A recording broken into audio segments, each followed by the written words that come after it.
Every Tuesday and Thursday, Tony Messenger joins us to talk about whatever is in the news and whatever he's writing about in his column. And it seems like from time to time, Steve Stenger hears it and wants to respond. County Executive Steve Stenger, welcome to Big 550 KTRS. McGraw, thanks for having me. I appreciate it. You got it. It'd be much easier if you two just talked as opposed to each one of you talking to me, you know. It would make more sense. You know, I've tried that, actually, and that doesn't work either with Tony. All right, fair enough. All right, so first let's get to some news. You are asking State Auditor Nicole Galloway to do what? I am. I'm asking Nicole Galloway, our state auditor, to come in and audit the way St. Louis County procures contracts and for roads and bridges and the way that the county council awards those contracts. I've asked her to come in and do that. You know, we have some we have some bridge projects in St. Louis County right now that are languishing before the county council, along with some other types of contracts as well. But I wanted to focus on road and bridge contracts because there's a public safety element to those that is very important. One of the bridges that is in question by the council, and then of course there's another bridge that is before the council as well. They're both over railroads. They've been there since 1930. They have sufficiency ratings. One has a sufficiency rating of 2% out of 100%. 100% is a perfect bridge. 0 means the bridge is closed or collapsed, and one of the bridges is a 2%. The other bridge is a 17%. So they're both in dire straits. If you saw pictures of the bridges, you just wouldn't believe it.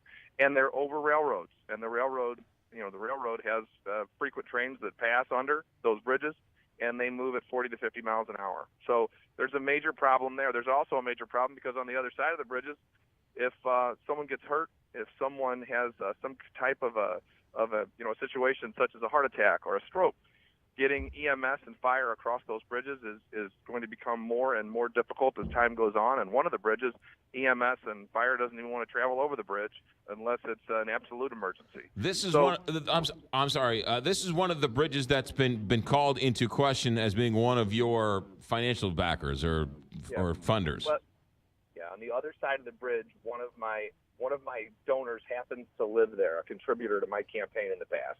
And of course, another one of Tony's cohorts, got on that and made the accusation that in some way there's something untoward about one of my contributors living on the other side of a bridge. There's also a public golf course that the public uses. I mean, and it's on a public roadway. It's not a private bridge. It's not a private road. It's a public roadway. It's So I called in the state auditor because I feel that what we're doing with respect to procurement in the county is exactly in accordance with the law. I feel very comfortable about having the state auditor come in and do that. So I did that, and I await her response. And I sure hope that she will do that. So I called upon the county council to join me in that request. So you want her to come in as a third-party independent person to come in and sort of put this to rest finally, like these bridges are being picked and chosen for legitimate reasons, and just be done with this controversy. Absolutely. I mean, it's just absolutely silly to suggest. I mean, that would be, I have contributors that live all over the county. Are they not permitted to use the roadways and to drive on the bridges? I mean, that's just it's not reasonable. So I wanted to do that. We would use the St. Louis County auditor, but the St. Louis County Council that appointed an auditor with no accounting experience, and he's currently being investigated by Bob McCullough. So it's impossible to utilize him at this time for this. And we really need to have, I think, a third party come in and take a look at this. All right. Because it's just the public safety element to this is it's really at a point where we need to do something. That's the one story. The other story, Tony was on the show yesterday, and he was referring to Metrolink expansion and the funds and the Prop A and the 1973 budget. And the allegation was, and make sure I have this right, is that funds that should be going to Metrolink, you are sending to roads and bridges where it should be dedicated to Metrolink. Yeah, and that, I mean, McGraw, that's just simply false. And I think that there's a real element of dishonesty there that really bothers me. We have accumulated in our transportation accounts, we have 3 transportation accounts. We have accumulated $58 million in those accounts that is ready and able to be used at any time for our public transportation needs. Last year, I focus, and I think we're focused, as you can tell, right now on the issue of crime on the Metrolink. And we've had to devote funds to crime on the Metrolink, which is that is a legitimate utilization of those funds. And even after utilizing that for security, we still have $58 million that we've accumulated.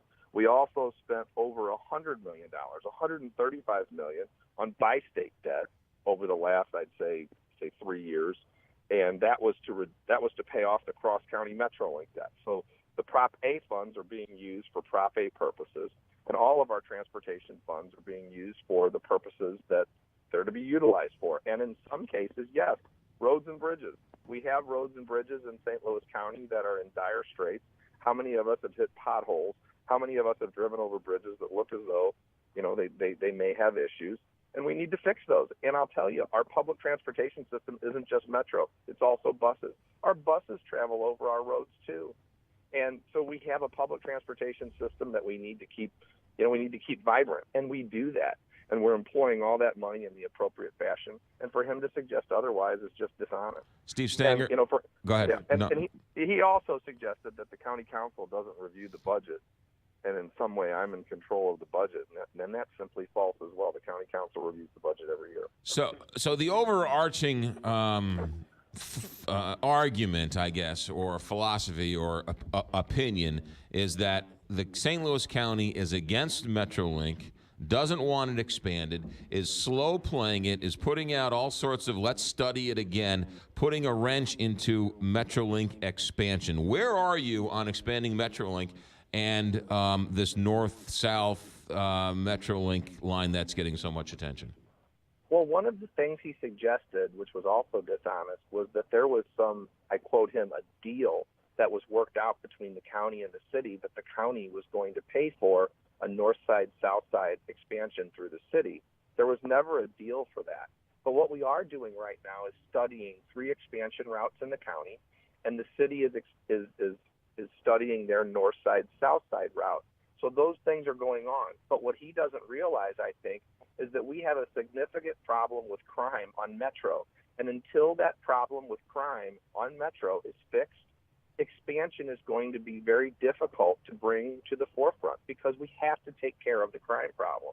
So, I don't understand exactly where he's coming from with his arguments, really for any of the arguments that he made, because we have a serious problem. I mean, we are doing everything we can to fix it. And, we're working with Metro. We're working with all 3 funding jurisdictions. The city has done more than its share. Illinois has done more than its share. And we're all doing our very best with it.